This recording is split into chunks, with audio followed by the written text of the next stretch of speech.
Hey, this is Marjorie here, and I'm just doing my morning chores, and I'm using something that I thought, oh my God, you might really want to know about this and the usefulness. So this is an item you absolutely want to start accumulating and using, and those are tarps. So yeah, tarps so useful. Now they're useful for some of the obvious stuff. Let's see, I've got one over here over protecting my, where is that? Okay, the chop saw. I think you can see that back there. I mean, that's one of the obvious things, is to keep things protected from the elements. There are so many other uses for tarps.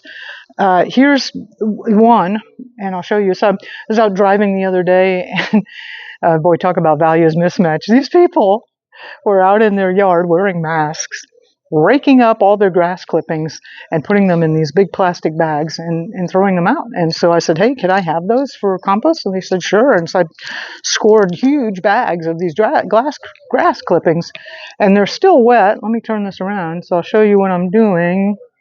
Oh, and I got kitty cats coming to help me. Yeah, so I'm using this tarp here. And boy, this is an old ratty tarp too. I've had this forever.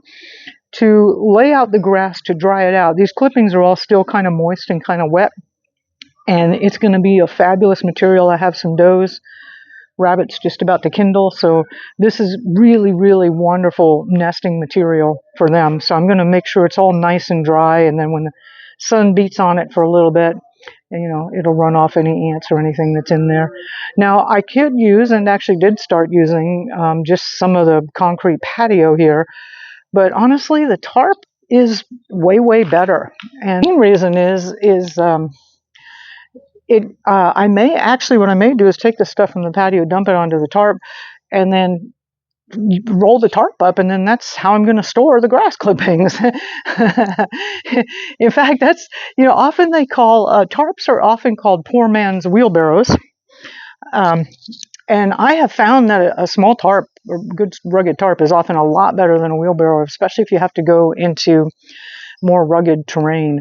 So, you get a tarp, you can load it up with whatever it is you got, plants or whatever you've just wildcrafted and you're coming out of the woods with. It's often a lot easier to be carrying all that on a tarp on your back. So, yeah, poor man's wheelbarrow. I like that name. Some other things that you might not think about. I don't know if you've ever read Carol Depp. If you haven't, you got to go buy her books. I mean, she has the best books on survival gardening ever. And it's not just about gardening. She's also really into ducks and egg production, because she gets the whole fertility cycle and caloric production. Anyway, I went to do some, I really was super pleased to get to meet her and know her. And she lives up in Oregon. And like most people who are dedicated to real solutions on this planet, she has no money. And she did have a house, but the roof had like really, really bad leaks in it. And she could not afford the money to get the roof repaired. But every year, every 2 years, she said it would take about every 2 years, she would buy these really, really large tarp, which just cost a couple $100, and she'd put it over her old roof. And that's what she did. She said that she'd been doing that for years. Actually, she had the blue tarp, and if there was a directed energy weapon, it would have saved her house. So, there's that. So there's lots of uses for tarps. Surprisingly, I have found large tarps over the decades to be astonishingly useful.